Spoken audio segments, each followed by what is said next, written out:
Evening. Welcome to House Groups. This week we are talking about the doubt of John the Baptist in Luke chapter 7.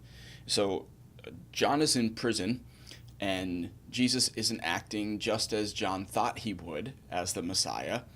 And so John sends these messengers to Jesus, and he basically says, "Hey, are you the Messiah, or should we expect somebody else?"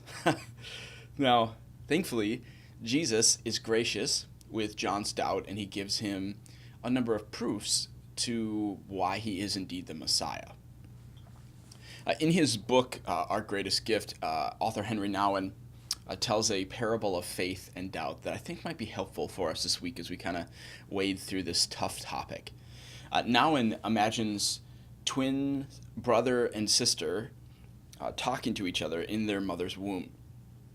And the sister says to the brother in the womb, she says, "I believe there is life after the womb."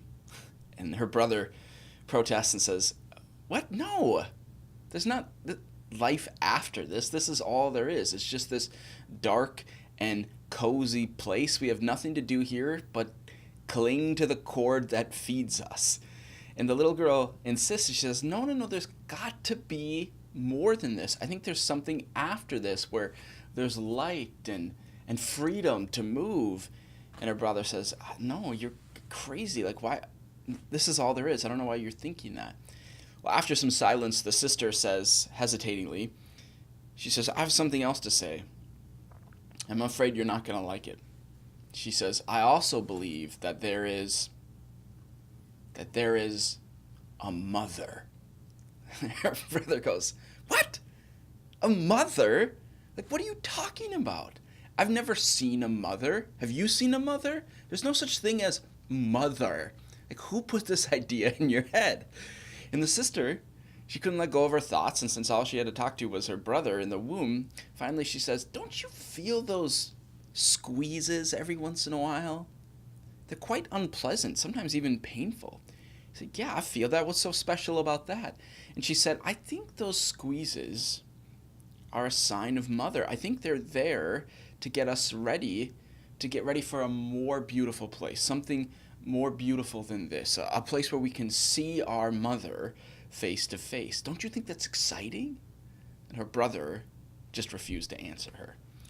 Now, I think it's funny, but I think it's a good illustration because it shows you that faith and doubt must always coexist. Okay, so a sister in the womb had plenty of evidence, right, that would lead her to the faith that there is a mother, but she certainly must also have doubts, right? So you're always going to have doubts present when you're not 100% certain of something. But she doesn't need to let the mere existence of her doubts lead her to believe that there is no life after the womb. I think sometimes Christians do that, right? You get to a spot in your faith life where you just really become aware, for whatever reason, of your doubts for the first time. And I think a lot of Christians, they become aware of their doubts and they go, "Oh, I guess it's not true." And they kind of just walk away from their faith. And I just want to tell you, you don't have to do that. There will always be doubt where there is faith. They're always going to coexist together. If you didn't have doubt, it would be certainty, not faith. It's natural to have doubts. You just want to handle them well. You want to bring them to Jesus. That's what we talked about on Sunday. And I want you to notice one more thing that John the Baptist did. He took his doubts and he took his questions and he handed them off to two of his friends, and they took them to Jesus for him. I just think that's a good model. And so tonight, when you're in your small group, let's be brave. Let's be vulnerable. This is a church where doubters are welcome, right? Because we know that's a part of faith. And tonight, I want you to hand off, just like John the Baptist, hand off some of those doubts to your friends and help them build more faith back into you. Amen.